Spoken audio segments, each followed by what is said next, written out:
Show சீரியலில் இங்கே என்ன நடக்க போகுது அப்படின்னு தான் பார்க்க போகிறோம். குமாருக்கு பொண்ணு கொடுக்குறவங்க வீட்டுக்கு கிளம்பி வராங்க. இந்த சூழ்நிலையில் முத்துவேல் சொல்லிடுறாரு, நம்ம குடும்பத்தினுடைய கெத்து தெரியணும் அப்படின்னு சொன்னால் நம்ம குடும்ப நகை பூரா போடணும், நீ போய் பேங்கில் போய் எட்டு வந்துரு அப்படிங்கிறாங்க. உடனே இதுக்கு சொல்கிறாங்க ராஜோட சித்தி, அக்கா நகை தான் நம்மகிட்ட இல்லையக்கா, என்னக்கா செய்ய போகிற அப்படிங்கிறாங்க. அப்போ என் நகையை போட்டுக்கா அப்படிங்கிறாங்க. நான் யார் நகையும் போட போகிறதில்ல, என் நகையை தான் என் பொண்ணு கொடுத்துருக்கேன், அதை நான் சொல்ல தான் போகிறேன், கண்டிப்பாக எந்த நகையுமே போடாமல் தான் நிற்க போகிறேன், என்ன பிரச்சனை வந்தாலும் பார்த்துக்கிறேன் அப்படிங்கிறாங்க. அக்கா இந்த வீட்டில் என்ன பிரச்சனை வரப்போகுதுன்னு தெரியலையே அப்படி இப்படின்னு சொல்லிட்டு பேசிக்கிட்டு இருக்காங்க. அப்போது ராஜோட பாட்டி நேராக பழனிக்கு ஃபோன் அடிக்காங்க. டேய் பழனி, வீட்டில் குமாருக்கு பொண்ணு வீட்டுக்காரங்க பார்க்க வராங்கடா, நீனும் வாடா அப்படிங்கிறாங்க. சரிம்மா வந்துடுறேன் அப்படிங்கிறாங்க. அது மட்டும் இல்லைடா, உங்கள் மூத்த மைனி நிலமை தான் எனக்கு ரொம்ப கஷ்டமாக இருக்குது அப்படிங்கிறாங்க. என்னம்மா அப்படிங்கிறாங்க. இல்லை, அவன் நகையை பூராமே ராஜிக்கு கொடுத்துட்டா, இப்போ அந்த நகையை பூரா முத்துவேல் போட்டுட்டு இருந்தால் தான் மரியாதையாக இருக்கும், அதனால் பேங்கில் போய் நகையை எடுத்துகிட்டு வா அப்படி இப்படிங்கிறான். இப்போ நகையும் பேங்கில் இல்லை, இப்போ போய் தான் சொல்லி வச்சுருக்கா, இப்போ என்ன செய்கிறோன்னு தெரியல அப்படிங்கிறாங்க. இதுக்கு கவலை விடுமா, நான் ராஜிட்ட நகையை வாங்கிட்டு வந்துடுறேன், நைஸாக கொண்டு உன்ட்ட தந்துடுறேன், நீ கொடுத்து அண்ணியை போட்டுக்கிட சொல்லு, ஒன்றும் பிரச்சனை இல்லை அப்படிங்கிறாங்க. உன்னால் முடியுமாடா அப்படிங்கிறாங்க. கண்டிப்பாக முடியும் அப்படிங்கிறாங்க. இதை குமார் கேட்டிருந்தார். ஓ, இங்குள்ள நகை தான் அங்கே போயிருக்கா அப்படின்னு சொல்லிட்டு கடுப்பில் இருக்கார். வரட்டும் அப்படின்னு சொல்லிட்டு நினச்சிட்டு இருக்காரு. உடனே ராஜிட்ட போய் சொல்கிறாரு பழனி, இந்த மாதிரி உங்கள் அம்மாவுக்கு ஒரு பிரச்சனைம்மா அப்படிங்க. என்ன பிரச்சனை, என்ன சித்தப்பா, என்ன பிரச்சனை அப்படிங்கிறாங்க. ஒன்றும் பிரச்சனை இல்லை, உங்கள் அம்மா ஃபுல் நகையும் போடணும்னு சொல்லி உங்கள் அப்பா சொல்லியிருப்பார் போல், குமார் பொண்ணு கொடுக்க போகிறாங்களே, அவங்க வீட்டை பார்க்க வராங்களாம், அதனால் வீட்டினுடைய கௌரவம் தெரியணும்னா எல்லோரும் நகை போடணும்னு சொல்லிட்டாங்களாம். அண்ணிட்டு நகை இல்லை, அண்ணி நான் நகையை போட போகிறதில்ல, என்ன வந்தாலும் பார்த்துக்கிறேன்னு சொல்லிக்கிட்டு இருக்காங்களாம். ஆனால் நம்ம அப்படி விட முடியாதுல்ல ராஜி அப்படிங்கிறாங்க. நம்ம தான் சித்தப்பா, இப்போ நான் நகை தான் நீங்கள் கொண்டு போயிடுவீங்களா அப்படிங்கிறாங்க. நான் கண்டிப்பாக கொண்டு போயிடுவேன் கொண்டா அப்படிங்கிறாங்க. நகையை கொண்டுட்டு நேராக வீட்டுக்குள்ளே போகிறாங்க. அத்தான் அப்படி நீ ஏன் கவலைப்படுத, நகை வந்துருச்சு, வடுவண்ணியை போட சொல்லி கதையை சமாளிங்க அப்படிங்கிறாங்க. நகையை வாங்குறாங்க. திரும்பி பார்க்குறாங்க குமாருக்கு. ஆகா, குமார் பார்த்துட்டானே அப்படின்னு சொல்லி முழிக்கிறாங்க. பாட்டி, டே குமார் நீ இங்கேயா இருக்க அப்படிங்கிறாங்க. அப்புறம் எங்கே இருப்பேன், நகை இங்கேயும் அங்கேயும் போய்கிட்டு இருக்கா, நம்ம வீட்டு நகை எதுக்கு அங்கே போகுது அப்படிங்கிறாங்க. டே குமார் நல்லா இருப்படா, இதை வெளியே சொல்லிடாடா அப்படிங்கிறாங்க. ஓ சித்தப்பா, உனக்கு நான் மரியாதை, எங்கள் அப்பா கூட பிறந்த தம்பின்னு உனக்கு மரியாதை கொடுத்துட்டு இருந்தேன், நீ என்ன என் மாமாவில் பார்த்துட்ருக்க அப்படிங்க. டேய் மரியாதையை பேசுனடா, உனக்குலாம் மரியாதை அப்படின்னு சொல்லிட்டு பழனி மேலே கையை வச்சிடுறாரு. சித்தப்பு மேலே கை வைப்பியா அப்படி இப்படின்னு சொல்லி ராஜோட பாட்டி கேட்குறாங்க. சித்தப்பு மேலே கையை நான் காலையை வைக்கிறேன் அப்படின்னு சொல்லிட்டு ஒழுங்கு ஒழுக்காரு. இங்கே பூசை தாங்க முடியாமல் ஓடுதார் பாண்டியன் வீட்டுக்கு. இதை கதிர் பார்த்துறாரு. மாமா என்னாச்சு அப்படிங்கிறாங்க. டேய் மேலே கை வச்சிட்டான்டா அப்படிங்கிறாங்க. நீ என்ன பண்ணுறான் பாரு அப்படின்னு சொல்லி குமாரை செவுட்டில் வாங்குதார். உடனே தம்பி விடுறா மாப்பிள்ளை விடுங்க அப்படிங்கிறாங்க. வடுவு இங்கே எல்லாம் கெட்டுமுள்ளு போட்டு உருளுதாங்க. உடனே விலைக்கு விடுதாங்க. டேய் ரொம்ப ஓவராக சீன் போடுது, எங்கள் மாமன் மேலே கை வச்சிருவா அப்படிங்கிறாங்க. மாமன் மேலேயா, உன் மேலே கை வச்சிருவோம், கை வச்சு பாரல, என் முன்னாடி என் மாமன் மேலே கை வச்சு பாரல அப்படிங்கிறாரு கதிர். உடனே மாப்பிள்ளை நீங்கள் நல்லா இருப்பீங்க, போங்க அப்படிங்கிறாங்க. இந்த சூழ்நிலை பாண்டி வந்துடுறாரு.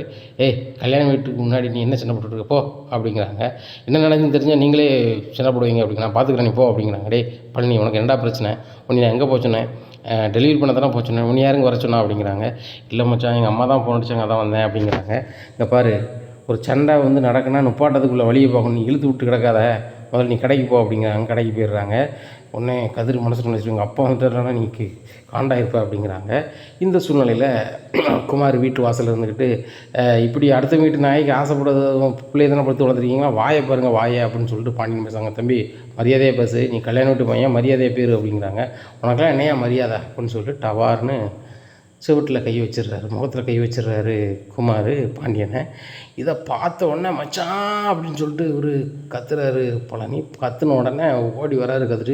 எங்கள் அப்பா மேலே எப்படில கை வைக்கலாம் அப்படின்னு சொல்லி குமாரை வலுன்னு ஒடுக்காங்க. இந்த சூழ்நிலையில் சக்திவேலு முத்துவேலெலாம் வந்துடுறாங்க. என் பையன் மேலே எப்படில கை வைப்பேன் அப்படிங்கிறாங்க கதிரை அவங்க. அப்போ கேட்குறாங்க, எங்கள் அப்பா மேலே மட்டும் கை வைக்கலாமா அப்படிங்கிறாங்க. ஆத்தா இங்கே என்ன தான் நடக்குது அப்படின்னு கேட்குறாங்க. உடனே ஒரு பதிலும் சொல்ல முடியாமல் முடிக்காங்க. நான் சொல்கிறேன் பெரியப்பா, நான் சொல்கிறேன் அப்படிங்கிறாங்க. இங்குள்ள நகை அங்கே போகுது, அங்கேருந்து இப்போ இங்கே வருது, நம்ம வீட்டு நகையை மொத்தமாக அவங்கள அடிக்கணும்னு பார்க்குறாங்க. நம்ம வீட்டுக்கு ஒன்றுமே இருக்கக்கூடாது, திருடி சம்பாதிக்கணும்னு நினைக்கிறாங்க, நல்ல புத்தியே கிடையாதுப்பா அப்படி இப்படிங்கிறாங்க. மரியாதையை பேசிட்டா அப்படிங்கிறாங்க. உடனே பாண்டி சொல்கிறாங்க, யார் வீட்டு நகை யாருக்கு வருது அப்படிங்கிறாங்க. உடனே பழனி எப்படி கவந்துட்டு இருக்காரு, என்னடா நடக்குது அப்படிங்கிறாங்க. இல்லை மச்சான், அண்ணி தான் நகை சரவண கல்யாணத்தோட வெறுங்கலத்தோட ராஜிருப்பாளன்னு சொல்லி கொடுத்தாங்க. இப்போ அண்ணி அங்கே பிரச்சனை வரக்கூடாதுன்னு சொல்லிட்டு அண்ணிகிட்ட கொண்டு கொடுக்க போனேன் அப்படிங்கிறாங்க. வாய மூடு அப்படின்னு சொல்லிட்டு வீட்டுக்குள்ளே போயிடுறாங்க. உள்ளே வாங்கடா தப்பில்லை நம்ம மேலே அப்படிங்கிறாங்க. இங்கே கதிருக்கு சரியான கோவம், நம்ம அப்பா மேலேயே கை வச்சிட்டோம் அப்படின்னு சொல்லிட்டு விடவே மாட்டேன் அப்படின்னு நினச்சிக்கிட்டு இருக்காங்க. இந்த சூழ்நிலையில் பழனி கடைக்கு போகிறாரு. அந்த ஒரு வழியில் வச்சு குமார் வந்து நீலாம் ஒரு சித்தப்பனா மாமாவை பார்க்க அப்படின்னு சொல்லிட்டு மறுபடியும் விழுன்னு வழுக்காங்க. இங்கே ரொம்ப ஒரு மாதிரி ஆயிடுது அவருக்கு. உடனே பக்கத்தில் இருக்கிறவங்கலாம் ஹாஸ்பிட்டலில் கொண்டு சேர்க்குறாங்க.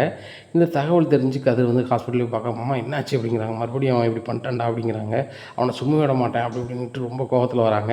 இங்கே பேச்சுலர் பார்ட்டி கொடுக்கறதுக்கு ஒரு இடத்துல அவங்க நண்பர்களோட சரக்கு அடிச்சிட்டு இருக்காங்க. இந்த சூழ்நிலையில் கதிர் பார்த்துடுறாரு. நீ போனதானடா உனக்கு வந்து நிச்சயதார்த்தம் நடக்கும், கல்யாணம் நடக்கும், நான் பார்த்துக்கிறேன் அப்படின்னு சொல்லிட்டு குமாரை வெளுன்னு வெளுத்து பைக்கில் வச்சு கட்டி நேராக ஒரு இடத்துக்கு கூட்டி போயிடுறாங்க. அந்த இடத்துல நீ இருக்க, ஆனால் ஊரை பொறுத்த மட்டும் நீ ஓடி போயிட்ட அப்படின்னு சொல்கிறாங்க. நான் ஏன்டா ஓடி போயிட்டேன், நான் நீ கூப்பிட்டு வந்த விஷயம் மட்டும் வீட்டுக்கு தெரிஞ்சோ நீ அவ்வளோதான், அவன் வீடும் இருக்காது, நீ இருக்க மாட்டேன் அப்படிங்கிறாங்க. அதெல்லாம் பிறகு பார்த்துக்கலாம், இப்போ நீ கல்யாணத்துக்கு போனால் தானே பரம்பரையாக நீங்கள் ஓடி போனவங்க, அப்படி தான் இதில் வரும் வரலாறுல. சரியா? இப்போ உன் கைவிட லெட்டர் எழுத முடியாது எழுத முடியாதுங்காங்க. அந்த ஆளை விழுன்னு எழுக்காங்க. வேறு வழியே இல்லாமல் குமார் எழுதாரு. நான் ஒரு பொண்ணை விரும்புகிறேன், இங்கே ஏற்பாடு பண்ணி வச்ச பொண்ணு எனக்கு பிடிக்கல, அதனால் நான் ஓடி போகிறேன் அப்படின்னு சொல்லி பொண்ணோட அப்பாவுக்கு ஒரு லெட்ரு, முத்துவேலுக்கு ஒரு லெட்ரு, சக்திவேலுக்கு ஒரு லெட்ரு, 3 காப்பியாக எடுக்கார். 3யுமே போஸ்ட் பண்ணுறாரு. நீர் 2-3 நாளைக்கு இங்கே இரு அப்படின்னு சொல்லிட்டு. இந்த சூழ்நிலையில் 4 வச்சாச்சு. இந்த சூழ்நிலையில் இப்படி கல்யாணத்துக்கு ஓடி போயிட்டானா பொண்ணு பார்க்கும்போதே சொல்ல வேண்டியதானே, நம்ம எல்லாமே இந்த நாள் வைப்போம் அப்படி இப்படின்னு சொல்லிட்டோமே அப்படின்னு சொல்லி பரபரப்பாக பேசுகிறாங்க. இப்படியா இருக்குது. இந்த சூழ்நிலையில் குமார் ஃபோன் அடிக்கிறாங்க பழனிக்கு. சித்தப்பா என்ன மன்னிச்சிருங்க, இந்த மாதிரி கதிரை தான் எங்கேயோ கொண்டு வச்சுருக்கான், ரொம்ப இருட்டாக இருக்குது, எங்கே இருக்குதுன்னு எனக்கு தெரியல, தயவுசெய்து கதிரை வந்து நீ கொண்டு நிப்பாட்ட சொல்லுங்க, அங்கே எங்கள் வீட்டில் எனக்கு கல்யாணம் அவசியம், எங்கள் வீட்டில் ரொம்ப அவமானப்பட்டு போயிடுவாங்க அப்படிங்கிறாங்க. என்னடா சொல்கிற அப்படிங்கிற அம்மா அப்படிங்கிறாங்க. நேராக கதிருக்கு ஃபோன், கதிர் எங்கடா இருக்க அப்படிங்கிறாங்க. எங்கே இருக்கு மாமா சொல்லு மாமா அப்படிங்கிறாங்க. ஒன்றும் இல்லை, குமார் ஃபோன் அடித்தான் குமார் ஃபோன் அடித்தானா அப்படிங்கிறாங்க. ஆமாம் குமார் ஃபோன் அடித்தான், அவன் வந்து யாரையும் கூட்டிகிட்டு ஓடலை, ஒழுங்கு மரியாதை அவனை கொண்டு வீட்டில் விடு அப்படிங்கிற. மாமா உன் மேலே கை வச்சுருக்கான், எங்கள் அப்பா மேலே கை வச்சுருக்கான், சும்மி விட மாட்டேன், சரி கேட்டலாம் அப்படிங்கிறாங்க. டேய் என் மேலே கை வச்சு எங்கள் அண்ணம்மா தாண்டா வச்சுட்டு போகிறான்டா அப்படிங்கிறாங்க.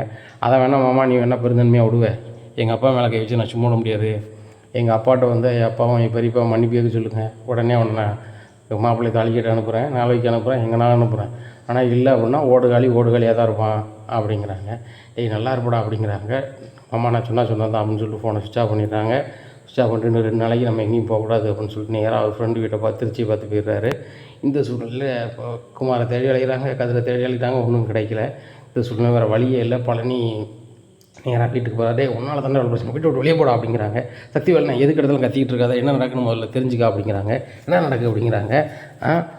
யார் ஒருத்தரும் வந்து தான் தகப்பன் மேலே கை வச்சா சும்மா விட மாட்டான், இதே தான் கதிர் செஞ்சுருக்கான் அப்படிங்கிறாங்க. டேய் அந்த வீட்டுக்கு நியாயம் பேசுகிற மாதிரி இந்த வீட்டுக்குள்ளே வந்து அப்படின்னா அவ்வளோதான் அப்படிங்கிறாங்க. ஏன்னா முதல்ல என்ன நடக்குன்னு கேட்டு பேசு அப்படிங்கிறாங்க. உடனே முத்துவேல் சொல்கிறார், அவன் என்ன தான் சொல்கிறான் முதல்ல கேட்போம் அப்படிங்கிறாங்க. குமார் வந்து எங்கேயும் ஓடி போகல, யாரையும் கூப்பிட்டு போகல அப்படிங்கிறாங்க. சொல்லலைண்ணே அப்படி பையனை வளர்க்கலண்ணே அப்படிங்கிறாங்க. அதே சமயத்தில் வந்து கதிர் எங்கே இருக்கான் குமார் எங்கே இருக்கான்னு அவங்க 2 பேரும் தான் தெரியும்.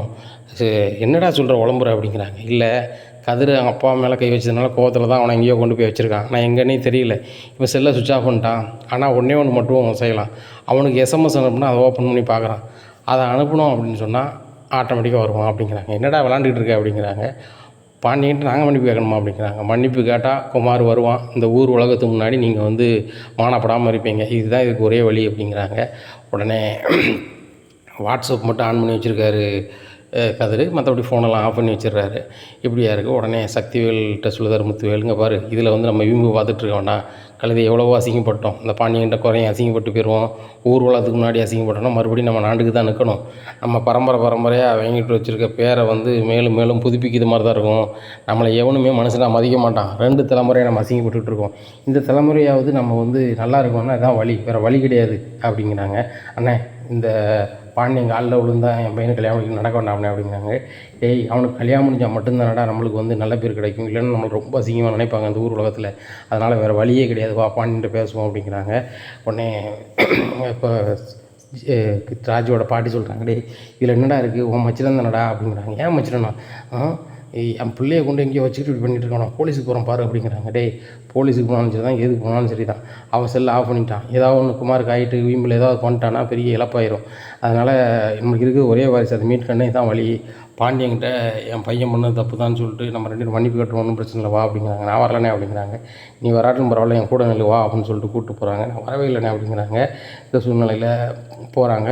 போயிட்டு பாண்டியா வெளியே வா அப்படிங்கிறாரு சக்திவேல். வேறு என்ன பிரச்சனை தெரியலேன்னு சொல்லிட்டு வெளியே என்ன அப்படிங்கிறாங்க. நாங்கள் பண்ணது தப்பு தான் அப்படின்னு. நீங்கள் பண்ணது தப்பா அப்படிங்கிறாங்க. நீங்கள் பண்ணது தப்பு தான், நாங்கள் பண்ணது தப்பு தான் அப்படிங்கிறாங்க. நீங்கள் பண்ணது தப்பு, நாங்கள் பண்ணது தப்பா அப்படிங்கிறாங்க. இங்கே பாரு, என் பையன் வந்து உன் மேலே கை நீட்டினது தப்பு, ஏன்னா அதுக்கு நாங்கள் மன்னிப்பு கேட்டுக்கிறோம் அப்படிங்கிறாரு சக்திவேல். கேட்கல அப்படிங்கிறாங்க. உடனே முத்துவேல் சொல்கிறாரு, பாண்டியனுங்க பாருங்கள், உங்கள் மேலே எங்கள் பையன் குமார் கை நீட்டுறது மிகப்பெரிய தவறு. உங்கள் வயசுக்கு அவன் கை நீட்டிருக்கக்கூடாது. என்னதான் இருந்தாலும் வாயில் பேசியிருக்கணும். அவன் கை நீட்டிட்டான், அது தவறு. அதனால் நாங்கள் மன்னிப்பு கேட்டுக்கிறோம். தயவு செய்து எங்கள் பையனை வந்து கல்யாணத்துக்கு அனுப்புங்க. உங்கள் பையன் ஏன்ட்டங்க இருக்கான் அப்படிங்கிறாங்க. இல்லை, கதிர் தான் வந்து அவனை கொண்டு எங்கேயோ வச்சுருக்கான் அப்படிங்கிறாங்க. என்ன சொல்கிறீங்க அப்படிங்கிறான். அவன் வச்சான், கதிர் தான் எனக்கு ஃபோன் அடித்தான், உங்கள் மேலே கை வச்சிட்டான், என் மேலே கை வச்சிட்டான்னு கோவத்தில் அவனை எங்கேயோ கொண்டு வச்சுருக்கான், இருட்டுக்குள்ளே இருக்கான், எங்கே இருக்குன்னு தெரியலன்னு சொல்லி தான் குமார் ஃபோன் அடித்தான். இப்போ கதிருக்கு ஃபோன் அடித்து சுவிட்ச் ஆஃப்னு வருது. உங்கள்கிட்ட மன்னிப்பு கேட்குற மாதிரி ஒரு ஃபோட்டோ அனுப்புனா வேணா அவன் வந்து குமாரை விட்டுருவான் அப்படிங்கிறாங்க. நீங்கள் மன்னிப்பு கேட்குற மாதிரி ஃபோட்டோவை பழனி எடுத்து வச்சுருக்காரு. அதை அப்படியே வாட்ஸ்அப்பில் போஸ்ட்டாக போடுறாரு. போட்டோன்னா அதை ஓப்பன் பண்ணி பார்க்குறாரு கதிர்.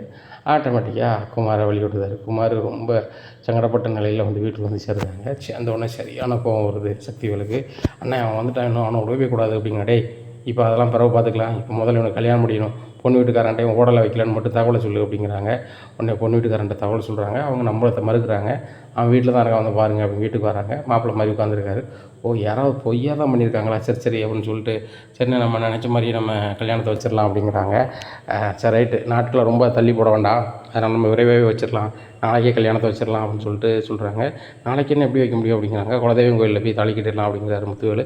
ஆனால் ஒரே பையன் நம்ம சீர் சிறப்பமாக பண்ண வேண்டாமா அப்படிங்கிறாங்க. நம்ம சீரும் சிறப்பும் பண்ணதோட மானத்தோடு நம்ம பண்ணது தான் பெரிய விஷயம், நம்ம குலதெய்வம் கோயிலில் போய் பண்ணிடலாம் அப்படின்னு சொல்லிட்டு குலதெய்வம் கோயிலுக்கு போகிறாங்க.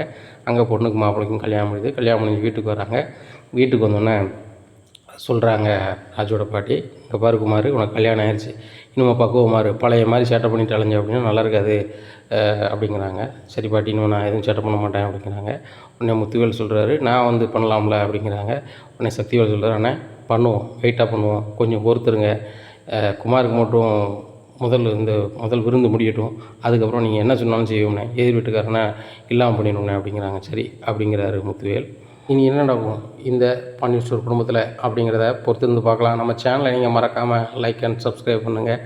நன்றி, வணக்கம்.